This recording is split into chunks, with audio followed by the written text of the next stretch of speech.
સુરત જિલ્લામાં 58 કરોડના વિકાસ કામોની વણઝાર ઉમરપાડાને મળી 47.71 કરોડની અત્યાધુનિક હોસ્પિટલની ભેટ। ગ્રામીણ ક્ષેત્રોમાં આરોગ્ય અને પરિવહન સુવિધાઓને મળશે નવો વેગ। સુરત જિલ્લા પંચાયત હસ્તકના વિવિધ વિભાગો દ્વારા કુલ 58 કરોડ રૂપિયાના ખર્ચે તૈયાર થનારા વિકાસ પ્રકલ્પોનું લોકાર્પણ અને ખાતમુહૂર્ત સંપન્ન થયું છે। આ વિકાસલક્ષી અભિગમ અંતર્ગત ગ્રામીણ વિસ્તારોમાં માર્ગો, ભવનો અને જનસુવિધાના કામોને પ્રાથમિકતા આપવામાં આવી છે। રાજ્ય સરકારના મંત્રીઓ અને સ્થાનિક પદાધિકારીઓની પ્રેરક ઉપસ્થિતિમાં આયોજિત આ કાર્યક્રમ દ્વારા જિલ્લાના સર્વાંગી વિકાસને નવી ગતિ આપવાનો નિર્ધાર વ્યક્ત કરવામાં આવ્યો છે, જે અંતર્ગત અનેક પેન્ડિંગ પ્રોજેક્ટ્સને મંજૂરીની મહોર મારી કામગીરી તેજ કરવામાં આવી છે।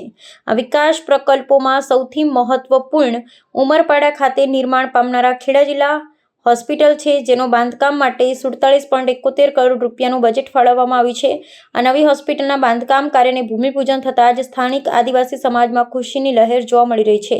આ હોસ્પિટલમાં આધુનિક ઓપરેશન થિયેટર, નિદાન કેન્દ્રો, પૂરતી સંખ્યામાં પથારીઓની સુવિધા ઉપલબ્ધ કરાવવામાં આવશે, જેથી સ્થાનિક લોકોને જટિલ સારવાર માટે છેક સુરત કે અન્ય મોટા શહેરો સુધી લાંબુ ન થવું પડે।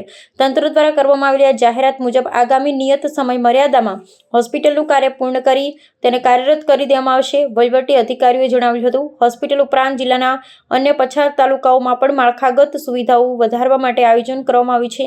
લોકાર્પણ કરાયેલા અનેક અન્ય પ્રકલ્પોથી પરિવહન અને શિક્ષણ ક્ષેત્રે પણ સુધારો જોવા મળશે। આ વિકાસકીય કામોથી છેવાડાના માનવી સુધી શાસનની સુવિધાઓ પહોંચાડવાનો સંકલ્પ સિદ્ધ થતો હોવાનું પ્રતિપાદિત થાય છે।